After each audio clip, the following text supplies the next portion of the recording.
Hello, good morning. Welcome back to my channel. Today's video ay this is the part 2. Ito po yung part 2 na nung nagkasakit si Sky, yung alaga ko po sa nagkasakit. So dinala ko na siya sa veterinarian, sa clinic ng veterinarian. At hindi naman masyadong malala ang kanyang naging karamdaman. Kasi nagkaroon lang naman siya ng allergy. So, nandiyan po si Sky, nakakulong. Okay, so binigyan ako ng mga gamot ni Doc. So, ang binigay sa akin is antibiotic. Then, meron mga vitamins. At saka meron ding pampaganda ng buhok. At saka binigyan din ako ng shampoo. At saka yung sabon. Then, tinuro din sa akin ni Doc kung paano ang technique sa pagligo sa kanya para hindi siya ma-stress. So kasi pag pinaligo ko kasi siya doon sa nag-groom, ay maaring ma-stress siya kasi hindi niya kilala yung magliligo sa kanya. Kaya sa bahay ko na lang siya pinaliliguan. Bumili nga ako ng cage na maliit para madali siyang liguan. So ngayon po ay maliligo sa Sky. Ang advice sa akin ay 3 times a week ko siyang paliliguan para gagaling yung kanyang mga allergy. Tapos po medyo gumaling na naman yung kanyang allergy, konti na lang at gagaling na. And nga pala po at meron po kaming bisita. So nandito po si Cotton. Ayan. So yung isang pusa, Kot for short. No, yan yung si Cotton. Ang aming bakasyonistang pusa. So wala kasi dito yung kanyang amo. Nandoon po sa Australia. Kaya si Sir Jet, kaya dito muna siya sa amin nagbabakasyon hanggang sa dumating si Sir Jet. Yan. Yan po si Cotton. Kot for short. Ayan. So, isa po siyang babae at girlfriend po siya ni Sky. So, ito si Sky. So, si Sky. Ayan. So, ipapakita ko sa inyo ngayon kung paano ko paliliguan si Sky. At paki-comment nyo na lang po kung okay ba yung pagligo ko sa kanya or meron bang ibang technique pagligo sa pusa para hindi ma-stress. And then, wag niyo pong kalimutang mag-like at saka mag-share at saka syempre po mag-subscribe sa aking munting channel at paki-click na rin po yung notification bell. Maraming salamat po. Maraming salamat po. Samahan niyo po ako hanggang sa dulo. Liliguan ko yung dalawang pusa, si Sky at saka si Cotton. Okay? Ayan. So, nakahanda na yung sabon. Okay. So yan. So nag-init ako ng nagdamdam yung kanyang paliligo para hindi siya stress. Okay. So ito po. So unti-unti ko po siyang babasain. Ayan. Okay, bubuksan ko yung okay. So ito po yung technique na tinuro sa akin ni Doc. Dahan-dahan para hindi siya takot kasi po sa tubig si Sky. So, I don't know kung si Cotton, kasi si Cotton ay first time ko siyang paliliguan today, no, kasi nagbabakasyon siya. So, kailangan niyan maligo din. Ayan si Sky. Okay. Ayan. So, after that, ay sasabunan ko na siya. Kakao pala itong sabunan. So, yung sabon ay ayan ko muna. Okay. Ayan. Ayan po. Okay. So yung sabon ay yan ko muna. Okay.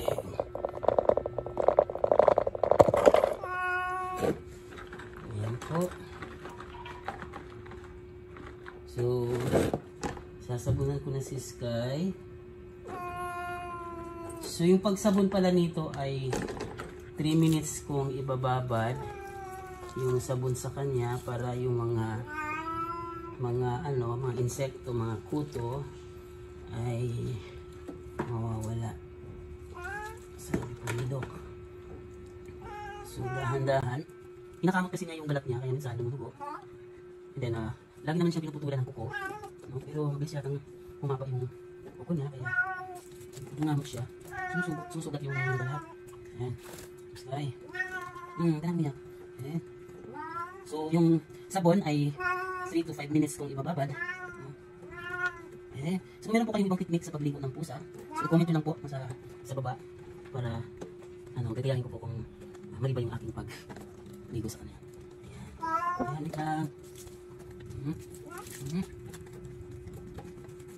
So, sabi ni Doc, 3 times a week. 2 to 3 times a week po siyang paliliguan habang meron pa siyang allergy. Para mawala. Kasi matagal kasi mawala yung allergy.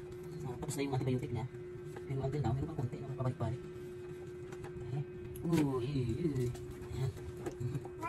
So after this, ay syempre, shampoo naman. Dala din po ang shampoo. 3 to 5 minutes din nakababad. Tapos, punasan ko siya. Tapos blower. After that, ay lilinisin na yung kanyang tainga. At tatanggalan na siya ng buko. Okay. So mamaya po, ay si Cotton naman ang paliliguan.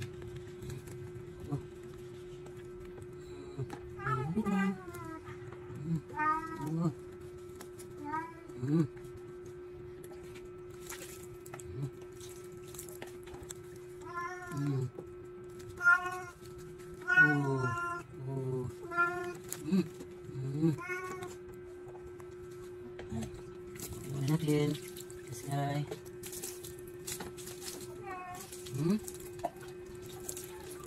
Then pagkatapos po ng sabon ay shampoo naman. Lagyan natin ng shampoo. Ayan.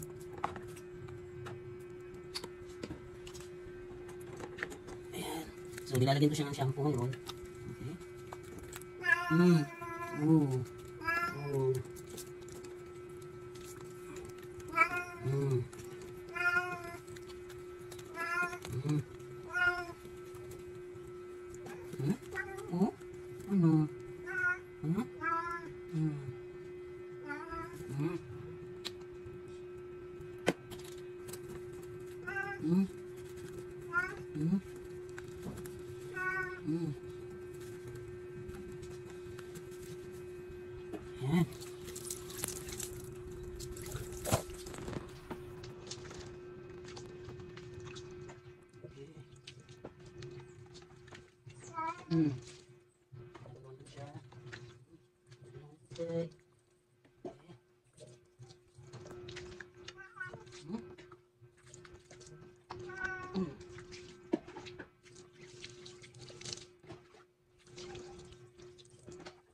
So, ngayon ay tapos na ako kay Sky magligo.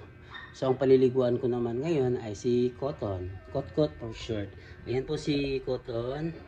Ayan. Ayan, nakalagay na siya sa cage. At nakahanda na siyang maligo. Ayan. Okay. So, lagyan natin yung camera. Okay. So, here. Oh.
Tinanggal po natin, kita niyo yung kanyang ano, yung sa neck.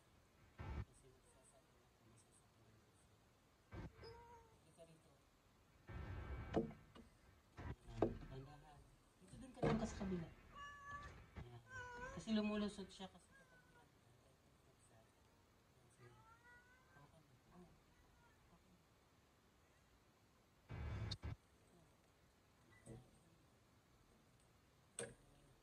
Oh, hawakan mo. Mm.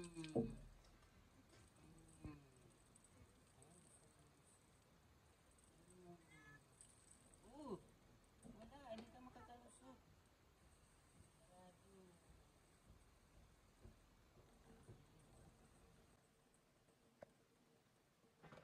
Dito din sa wall.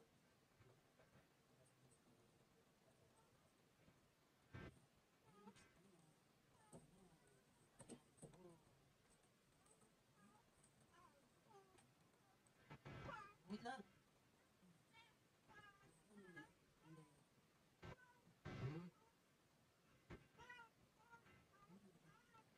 Ano po? Wait lang po.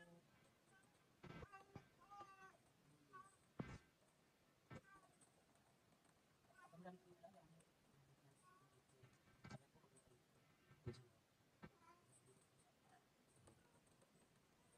Pero mahal po kasi ang ano, pag pinapaligo ko yung business.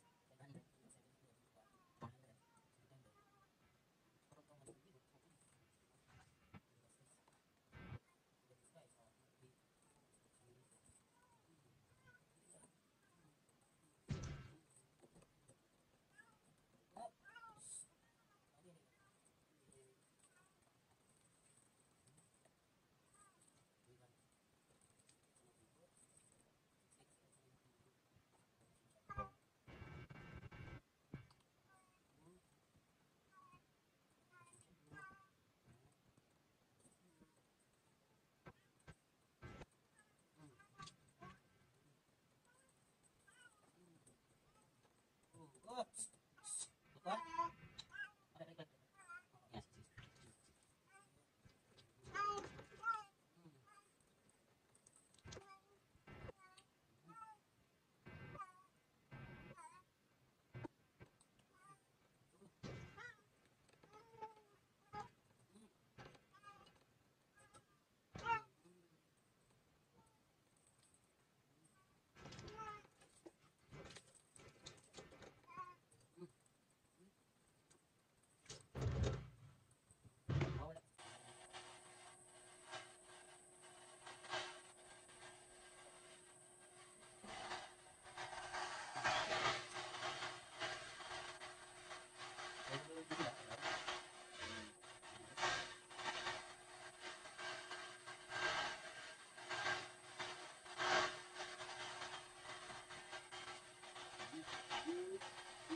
Look, look.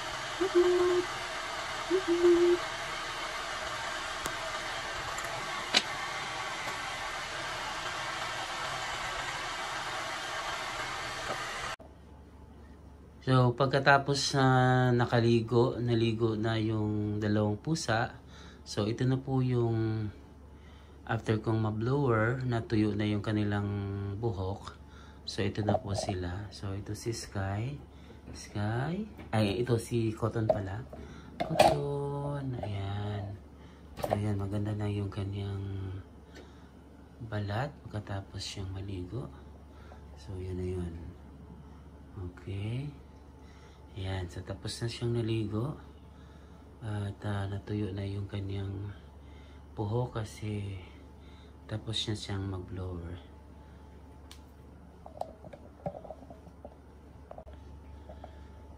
So ito naman si Sky.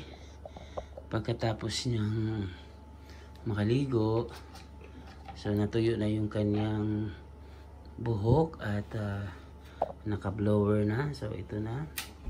Okay. Ayan. So Sky. Okay, so yung kanyang yung kanyang allergy ay unti-unti lang natatanggal.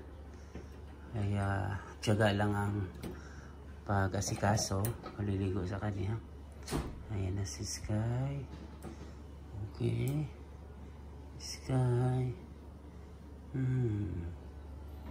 So, gumanda naman yung kanyang, unti-unti na lang gumanda yung kanyang buhok. Ayan, Sky. So, may mga sugat-sugat pa siya dito sa liig. So, malapit na siyang gumaling. Hi, Sky. Hey. Hey. Ayan, Sky. Ooh. Nantok na ikaw? Ooh. Ayan. So, ayan na si Sky.